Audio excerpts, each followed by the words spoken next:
অবিরাম বৃষ্টিপাত আর উজান থেকে নেমে আসা পাহাড়ি ঢলে যমুনা, তিস্তা ও ধরলা সহ বিভিন্ন নদ নদীর পানি বৃদ্ধি অব্যাহত থাকায় উত্তরাঞ্চলের বন্যা পরিস্থিতির অবনতি হয়েছে।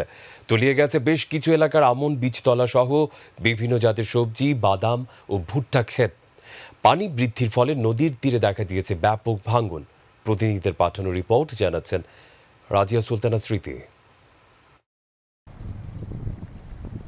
সিরাজগঞ্জে যমুনা নদীর পানি বৃদ্ধি অব্যাহত থাকায় দুদিনের মধ্যে সিরাজগঞ্জ পয়েন্টে বিপদসীমা অতিক্রম করার আশঙ্কা দেখা দিয়েছে। গত দুদিনে পানি বৃদ্ধির গতি বেশি দেখা গেছে। এতে সিরাজগঞ্জে বন্যার আশঙ্কা করা হচ্ছে। পানি বৃদ্ধির ফলে নদীর তীরে ব্যাপক ভাঙন দেখা দিয়েছে। ভাঙনের শিকার মানুষ মালামাল অন্যত্র সরিয়ে নিচ্ছেন। সিরাজগঞ্জ পানি উন্নয়ন বোর্ডের উপবিভাগীয় প্রকৌশলী AKM রফিকুল ইসলাম এ তথ্য নিশ্চিত করেন।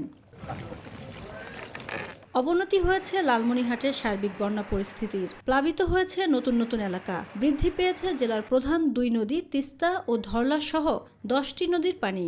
শনিবার সকাল থেকে হাতীবান্ধায় তিস্তা ব্যারেজ পয়েন্টে আর লালমনিরহাট সদর উপজেলার শিমুলবাড়ি পয়েন্টে ধরলার পানি বিপদসীমার উপর দিয়ে প্রবাহিত হচ্ছে বলে জানিয়েছেন পানি উন্নয়ন বোর্ডের উপবিভাগীয় প্রকৌশলী আব্দুল কাদের।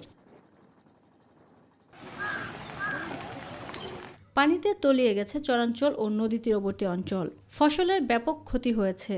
ছাগল গরু নিয়ে বাচ্চা কাচ্চা নিয়ে সব নিয়ে আমরা রাস্তায় চলে যেতেছি। আমাদের থাকার খুব অসুবিধা হয়ে গেছে। হাঁস মুরগি বন্যায় ডুবে গেছে, ভেসে গেছে, মারা গেছে।